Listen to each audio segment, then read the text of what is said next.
mbabwira yakoze imirimo, yageze kwa Yayiro ahasura umwana, ageze i Betaniya azura Lazaro, tumuha icyubahiro umwami aragikwiye.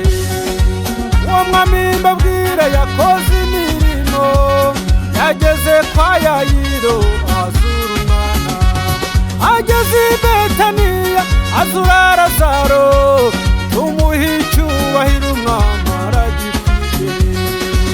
Warakoze Yesu wangiriye neza, kuko wantaruye nari narasinze. warakoze Yesu wangiriye neza, kuko wantaruye nari narasinze.